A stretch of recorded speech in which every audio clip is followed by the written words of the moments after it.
A couple years ago, I was at my doctor's office and I was talking to him about my mental struggles with having diabetes. And I was trying to go positive with it and take a more positive approach.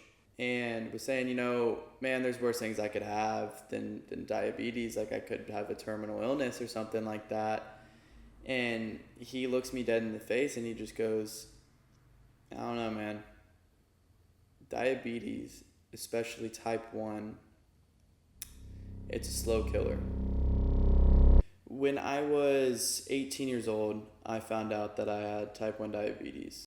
And ever since that day, everything has been completely different in my life.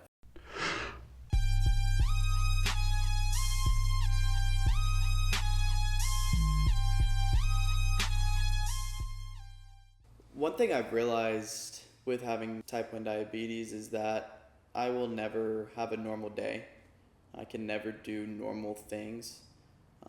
I always kind of have to prep for certain activities. For instance, surfing is one of those things that I have done since I could swim.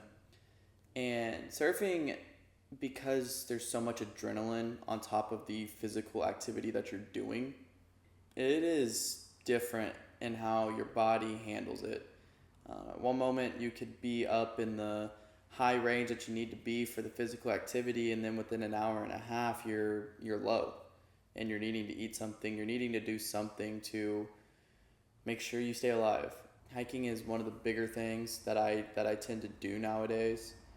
And hiking is something that I do to get out of my house and to get out of kind of the norm of places that I'm around and places that I hang out constantly. And it gets me away from social media, it gets me away from, a lot of things. And whenever I have to keep my phone on me to ensure that I can keep an eye on my sugars, that's just another aspect of nagging and not being able to truly escape, and keeps me knowing that I'm just about different than anybody else. One other aspect that I've noticed changing in my life since my diagnosis with type 1 diabetes is my relationships. I'm Kyle.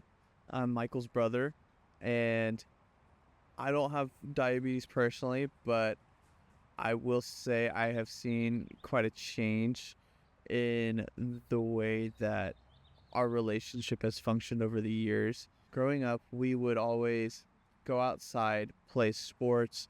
We were always outdoors kids, and now we like to surf a lot. Sometimes we'll go out and just hang out or hike or do whatever activities. Our family tradition of going surfing has changed vastly.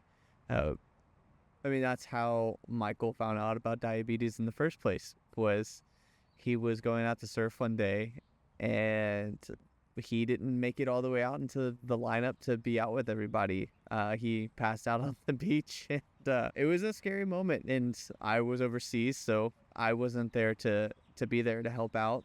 And hearing about it afterwards is definitely a scary moment, because you realize that you put yourself in a position with the ocean to where you can drown and be really vulnerable. I think that's the biggest thing, is a lot of those moments you don't think about when you're hanging out with somebody, whether you're going to go for a swim or go for a hike or just go do some sort of activity.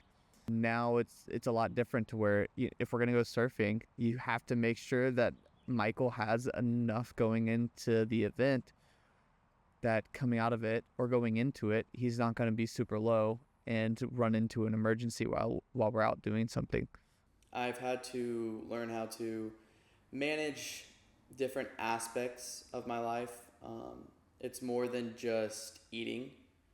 It's more than just taking the correct amount of insulin. There's aspects of it to where you just have to deal with the day in and day out of life